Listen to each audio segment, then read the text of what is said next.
So we just released a podcast with Dr. Pierre Julien where we talked about a wide range of topics.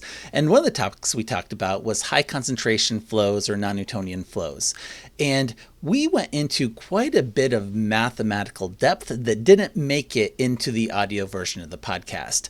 In the audio version of the podcast, we kind of just briefly discussed the major processes, but I really wanted to go into that mathematical depth because this is actually one of the equations that we make available in RAS. And in fact, we got it directly out of Dr. Julien's textbook. In fact, this is a picture of one of those pages of my personal version of that textbook as we were implementing it into RAS.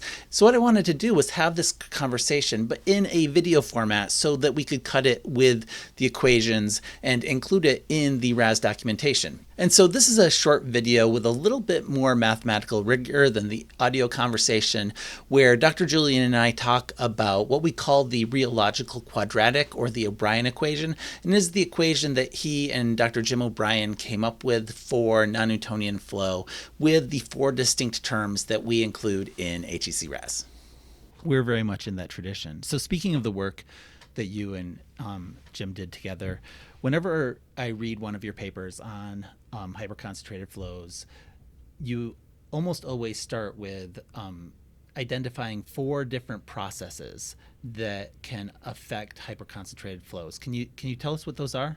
Yes, I gave a talk in Korea a couple of years ago about those 4 processes. I started talking about the yield stress and the viscous stress and the turbulent stress and the dispersive stress. And one guy came to me afterwards and said, you engineers, you always stress all the time,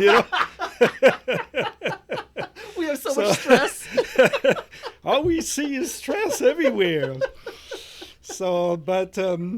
No, rheology, I like to explain this. I gave a short course at Reclamation about a month ago, and I had the illustrations. I think they did a video, and that may be for the posterity as well. Oh, but great. We'll try essentially, the yield strength is, if you walk in, it's like your peanut butter or something. You walk in the mud, and then you come back home, and you still have the mud on your boots and sticking to your boots, and you shake that darn thing and it will not get out, right? So it's really the clays are contributing to that. Yeah.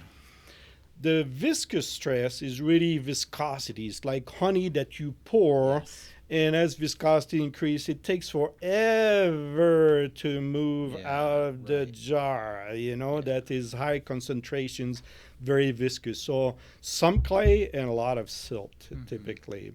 And not much class, meaning sand and gravel and whatnot.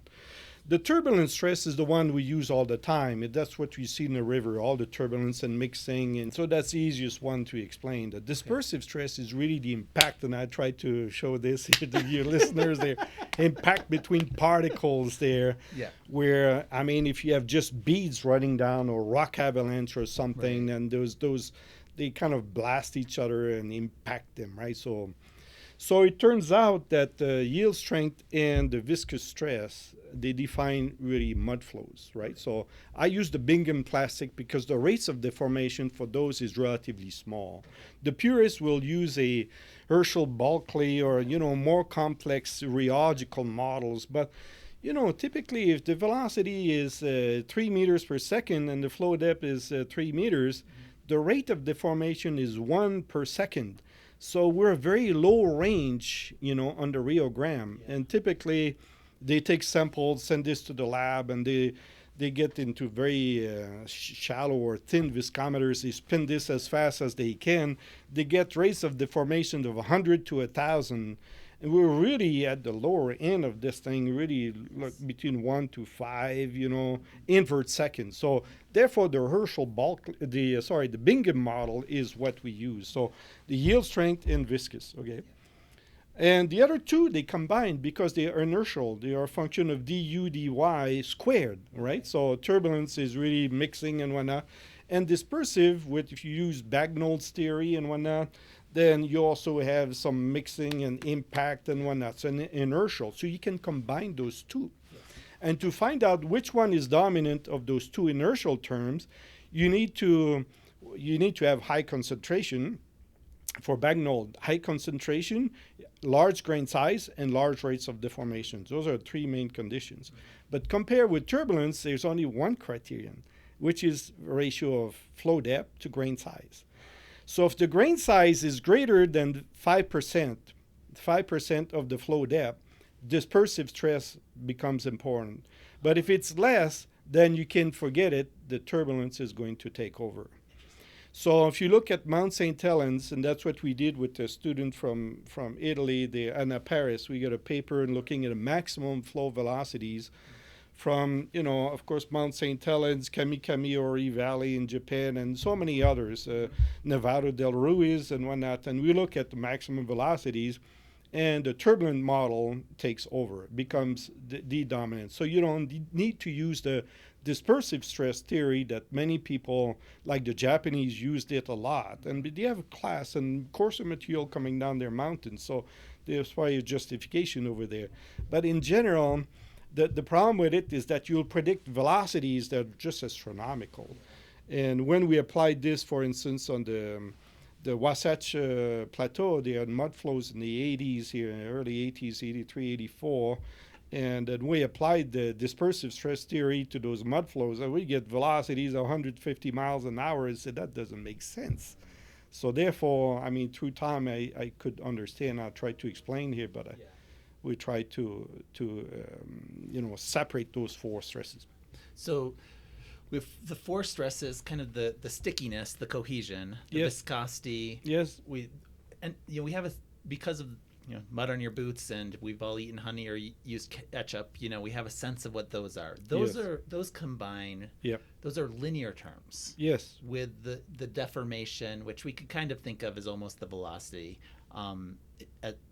They're linear, but then these other two terms, the turbulent term, which gets back to our sublayer and that idea, and also the collisions. Essentially, you have enough solids that they're colliding with each other and getting losses, and that way, those are nonlinear terms. That's right. With the deformation. Correct. And so, you're making decisions about whether you're just going to use the linear terms, which is the Bingham model, which is what I often end up using. Yeah. Or are you going to use the nonlinear terms if the turbulent nonlinear terms is for if the depth is substantially larger than the grain size. Yeah, then it becomes turbulence takes over, more important than dispersive. Yeah. But if you have these really large particles, you're getting closer to like a landslide or a debris flow. Yeah. Then that kind of bagnal dispersive term becomes really important. You got this right. I mean, the dispersive stress associated with impact of big particles, debris flows, like the example in Caracas in Venezuela. Was it 299 or 2000 there, where boulders, 3 meters sized boulders were rolling down the hills and impacting buildings and totally destructive. So we actually did find that U.S. Bureau Reclamation short course that Pierre was talking about, and the Bureau actually provided those files to us, and so we are going to run them on this channel. They'll give you an opportunity to hear more from Pierre, talk about these different stresses, and the way that this rheological quadratic works. I found it really helpful.